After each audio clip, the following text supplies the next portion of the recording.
To begin with, we're going to work on the mouth. What we need to do is select these points right here in the corner of the mouth and pull them outwards. But we don't want to move those points in the center of the mouth. So we're going to use the Boolean subtraction tool in the point edit selection panel to remove them. Now just slide these forward a bit.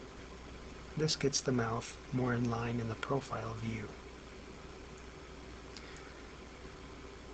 Now we're going to do a little bit more work on the chin. This can be a feature that's fun to play with.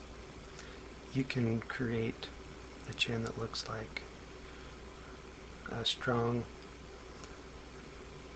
chin with a deep cleft, or you can make a weak chin, or whatever fits the personality that you think the person you're modeling has.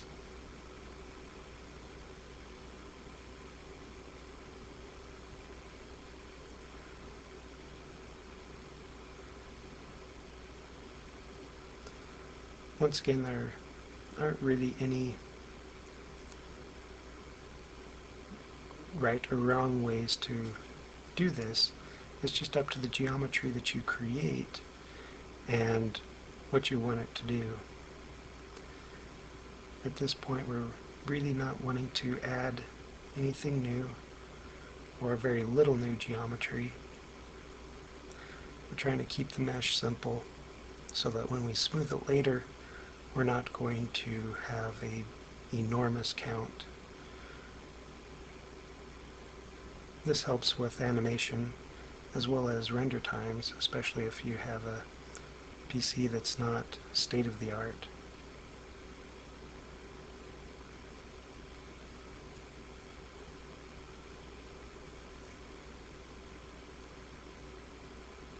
So now we're just going to rotate around a little bit and take a look at what we have.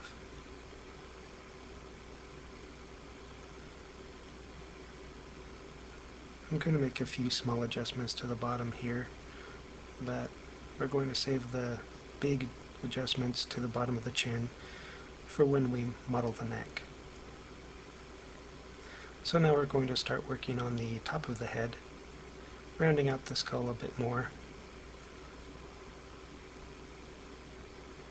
Make it so the head isn't so flat at the top. Basically, we're just selecting this top face and moving it upward a little bit. And you'll note the back of the head is still very boxy. This is one area that we've neglected. And I usually do this on purpose. It's one portion of the head that you can do easily and quickly that doesn't require much work.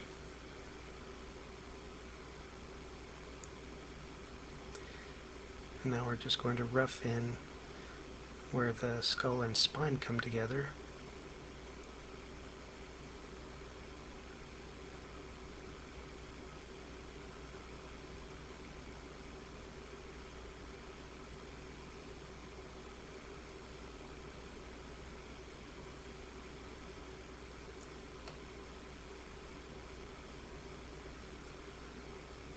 Now switching to the top view, we're going to round out the back of the head.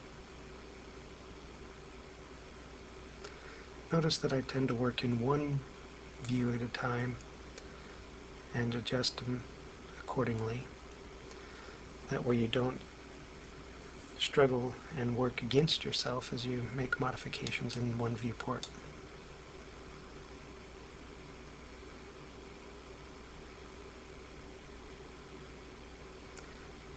So I'll just make a few refinements. Also see that on the side of the head there, where the ear is going to be, there's still a very large bulge that we're going to take care of when we actually begin to model the ear.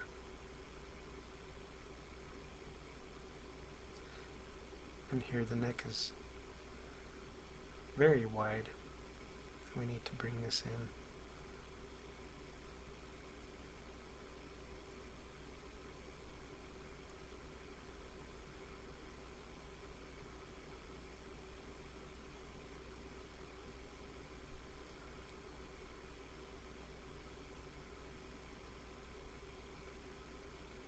So we have kind of the basic shape of our head now, all around.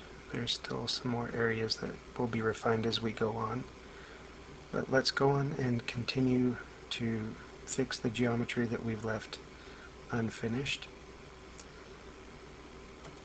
Now later on in the tutorial, I'll be going back and doing some reduction on a lot of this geometry, especially here in the forehead. What I want to do with this loop is take it around and create another cross-section across the forehead so that at some point if we decide to animate this head we can create some nice brow wrinkles. Because of that, I'm putting in this little bit of temporary geometry right there. That will be fixed later on, but it's just a placeholder for now.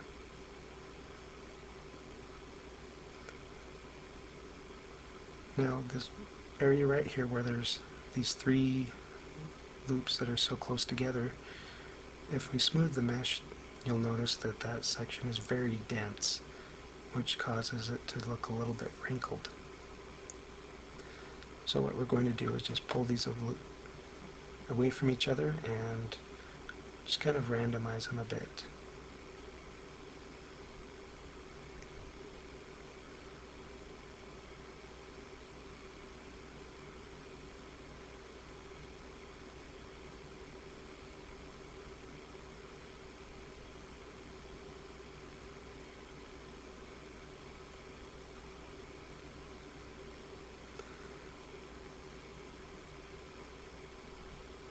Now these, you really don't need to do much work there, but the nose is still very, very wide, so just moving some points in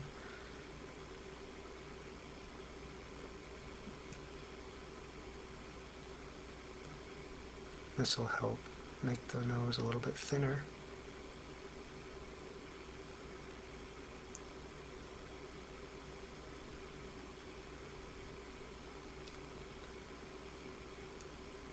So now we're just going to rotate around and take a quick look and see what we have.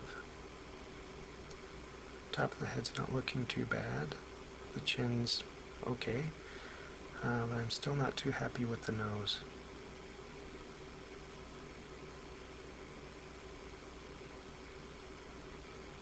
So a little bit more adjustments.